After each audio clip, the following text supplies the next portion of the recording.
All right, next question from Jeff. Jim, I'm your biggest fan. Is wondering about the justification for next gen. So what is the so he said this part of it is bookings, hotel bookings. Part of it is the Disney sort of crowd control thing that they get. But what's the for cost justification? What is really Disney saying? This is how we're going to make our money back.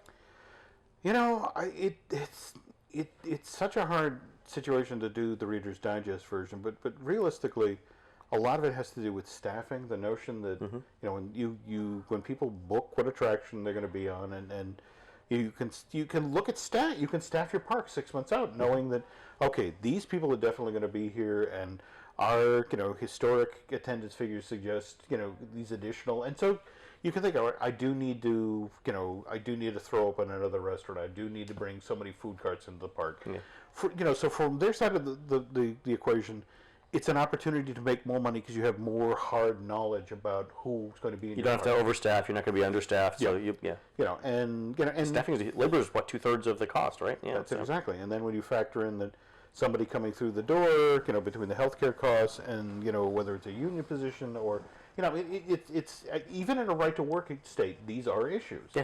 And that coupled with if you do have a certain amount of data that far out, that can be factored into rehabs at both hotels and attractions. Yep.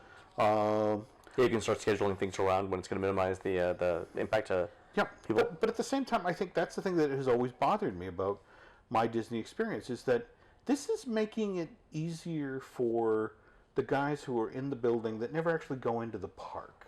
These are the guys who are sitting there with the spreadsheet, and it's like, oh, okay. Wouldn't it be great if people would tell us where they would go 6 months in advance so we could staff? Yeah. How do we get them to do that? And you counter this with the way, this is a decision being driven by somebody who doesn't leave the desk. To counter this to the way Walt Disney used to run Disneyland, where it was like his hard and fast rule, if he was sending you to the park to look at something, you couldn't park it back. You had to park in the main parking lot. You had to go through the turnstile like the guests.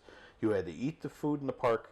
So it was like he was constantly gaining information from his own employees about what was going on because you were in the park. And it was probably tangential to original purpose. Like, okay, I'm sending you to see pirates, but along the way you had to walk through Main Street. Yeah. So what's going on there? Yeah, and that's interesting. I don't know. It's one of these situations where that in a lot of ways really, really bothers me because it's just sort of like the people who are making the decisions don't. It's like running a war from Washington versus having boots on the ground and Iran and Iraq, and we all saw that went well. That went well.